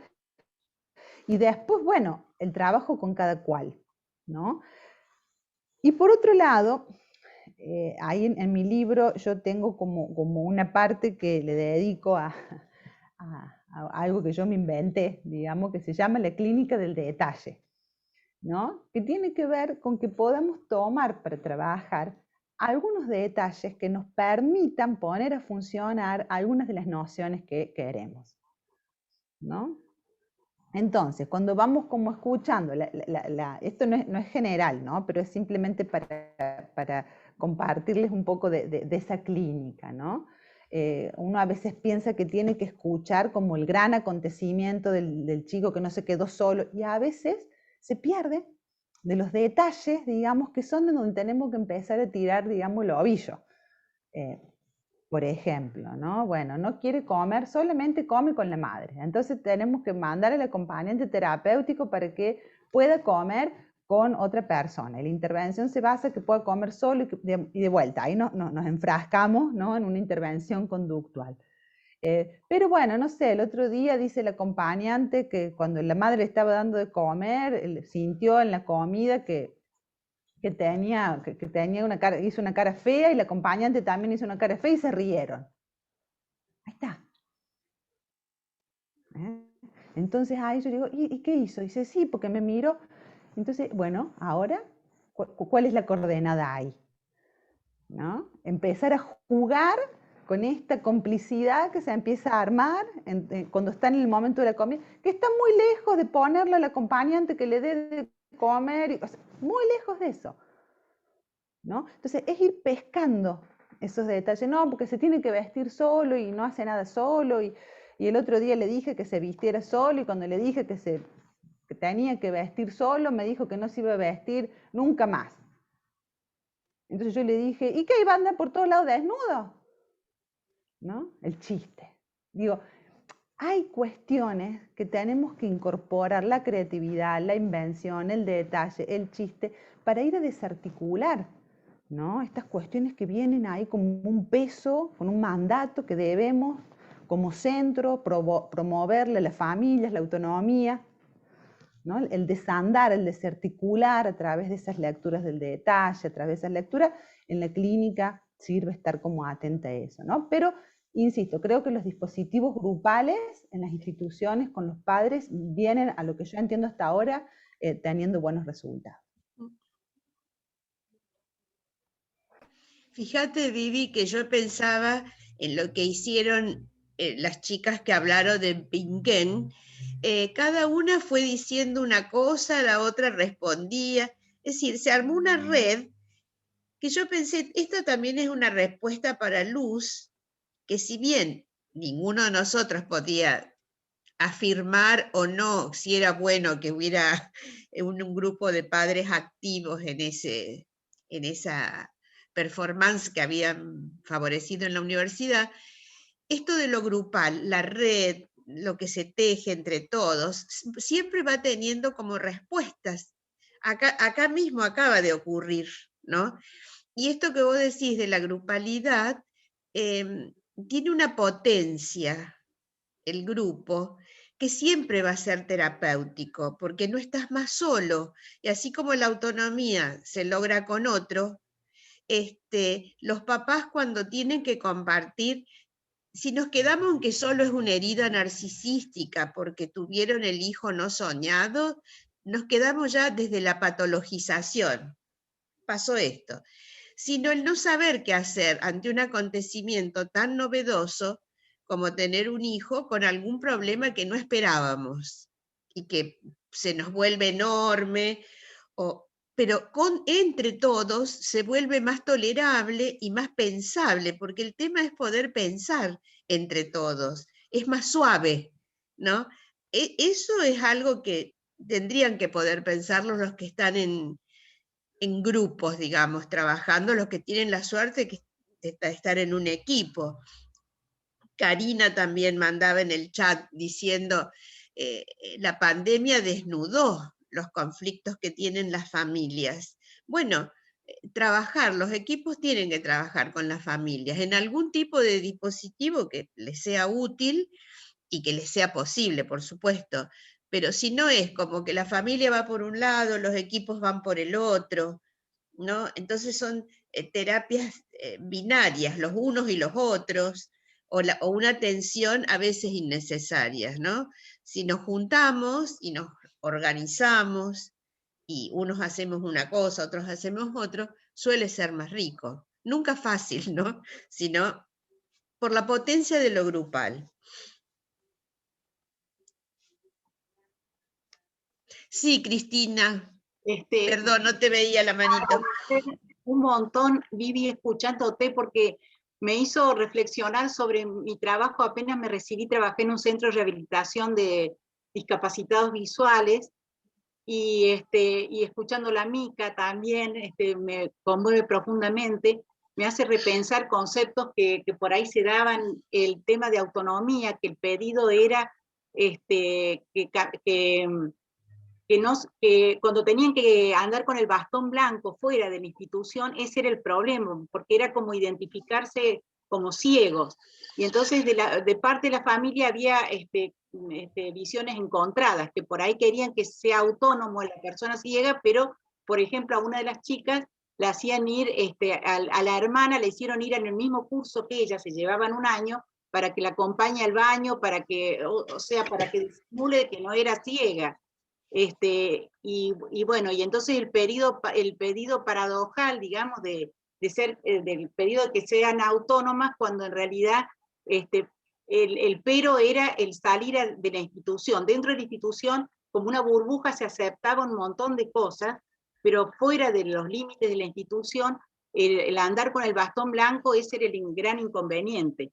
Así que bueno, me alegra escucharla a Mica con lo que trae de su autonomía, de sus padres, porque no era lo común, digamos, eso, que que promuevan la autonomía.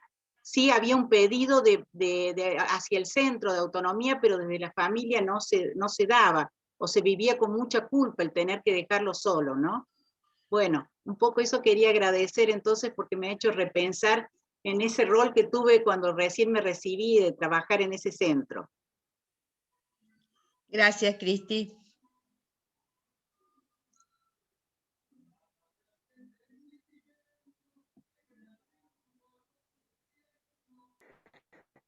Resonaba ahí con el aporte de Cristina en esto de la vida dentro y fuera de los centros, ¿no? Y pensaba otra cuestión en relación a la pandemia, que quizás no tenga que ver estrictamente con lo que estamos hablando, pero se relaciona, que los centros para los chicos era muy importante, porque los chicos ahí hacían cosas que los padres no tenían ni idea. Y eso se perdió. Digamos, o sea, los chicos iban a la escuela, a los centros educativos terapéuticos, y no sé, se ponían de novios, se enojaban, digamos, se rebelaban, inventaban historias, se mandaban macanas. A veces los del centro y la escuela le avisaban a los padres, otras veces no, lo trabajaban con ellos. O sea, hay algo de ese fuera de la institución y ese dentro de la institución, digamos, que si bien no está relacionado directamente con lo que dice Cristina, pero que me hace pensar en lo que pasa por fuera y por dentro, que en relación al conversatorio, digamos, lo sitúo, que la pandemia también ha hecho ahí tener que arreglarnos de alguna manera para que esos espacios de intimidad exogámicos, digamos, continúen. ¿Por qué? Porque en las personas con alguna discapacidad, uno dice, bueno, pero la escuela para los chicos, digamos, funcionaba igual y ahora sí. Lo que sucede que en relación a la autonomía y a las limitaciones y a las dinámicas familiares, a veces las personas con discapacidad no tienen la misma posibilidad de arreglársela, digamos, que un adolescente que se encierra en la pieza con traba y entra en el Instagram y le manda la foto no sé qué y hace la videollamada. O sea, a veces no tienen esa posibilidad, ese recurso a la mano, digamos, sino que cuando van a los centros, los profesionales, sí, a través de los talleres, a través, no sé, de las fiestas que organizan, se tiende todo el tiempo a estimular, digamos, esta cuestión social, pero que en la casa muchas veces eso no sucede. Y era como la única salida a ese lugar, ¿no? Entonces digo, una tarea posible también en este punto es acompañar, más allá de las familias y demás, a cada joven a que pueda dentro de su casa generar algún espacio ligado a su propia intimidad, sobre todo los adolescentes y los adultos, digamos. Esto es muy importante. Que bueno, es otro tema, la sexualidad y discapacidad, digamos, pero digo, nos metemos de nuevo en ese tema, donde de pronto a veces no hay puertas, se ingresa, se agarra, se cambian los pañales, se deja, o sea, donde hay como un objeto, digamos, y porque los padres lo han puesto en ese lugar de vuelta, volvemos, por su historia, por sus cosas, porque así está, pero ¿cómo podemos hacer que eso ahora, todo el tiempo? Antes tenían como ese escape a ser considerados en otro lado como sujetos, como pares, ¿no? Que se da mucho en las instituciones. Entonces, bueno, ¿cómo podemos también trabajar, digamos, con los sujetos para que dentro de sus casas puedan inventarse algo, digamos, como los niños al principio de la pandemia se hacían las chocitas, digamos, en las casas, pueden inventarse algo con sus posibilidades, con esa familia, para que esa intimidad, porque un sujeto que no tiene la posibilidad de lo exogámico o la intimidad, empieza a implementar cuestiones sintomáticas severas, ¿sí? Y son muy enloquecedoras. Y eso sí, digamos, es algo a lo que hay que estar atento. ¿Cuál es el espacio de intimidad que tiene? ¿Qué salida exogámica dentro de su casa tiene en este encierro? Digamos, ¿cómo se puede fortalecer eso, ¿no? con cada joven?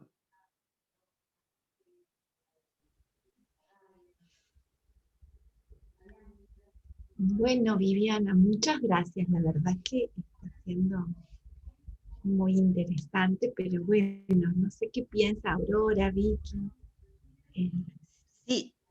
Poder ir cerrando. Aurora, Vicky y el Zoom piensan que que se nos va a cerrar automáticamente la sesión, así que nos vamos a ir despidiendo y Y agradeciéndote, Viviana, espero que te hayas sentido cómoda y que todas las visitas hayan estado cómodas, y lo seguimos esperando para otras convocatorias que les vamos a hacer.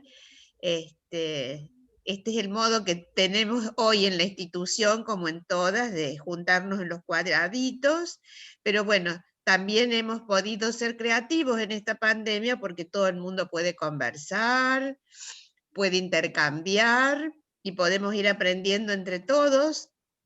Bueno, tu manera, Vivi, tan cálida de no ser una disertadora, sino además en la pantalla, al menos en mi pantalla, estás ahí, entre todos nosotros, y me gustó cómo salió esta posibilidad de ir conversando tranquilamente entre todos, sin certezas, con todos interrogantes, que es la única manera de seguir avanzando, si no ya nos quedamos con la certeza y está todo bien, ¿no? Así que, bueno, muy agradecidos por la presencia de todos. Muchas gracias.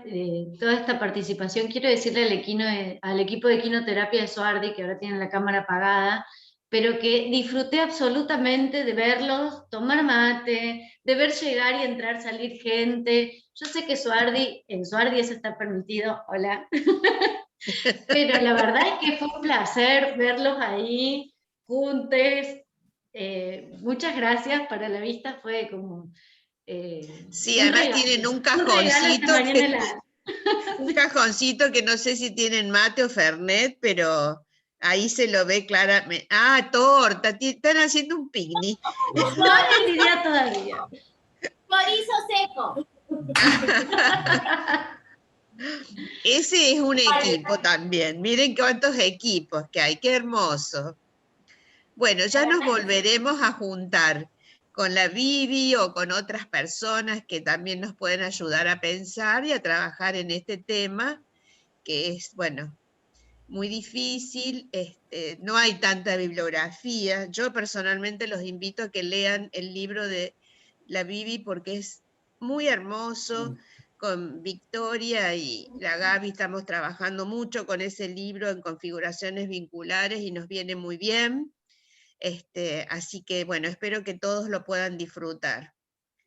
Bueno, y será hasta la próxima. Hasta la Muchísimas próxima. gracias, ¿no? Muchas gracias a todos por participar y bueno, un gusto como siempre el intercambio, seguir pensando juntas. Bueno. Nos vemos. Hasta pronto. Muchas gracias. Muchas gracias, muchas gracias.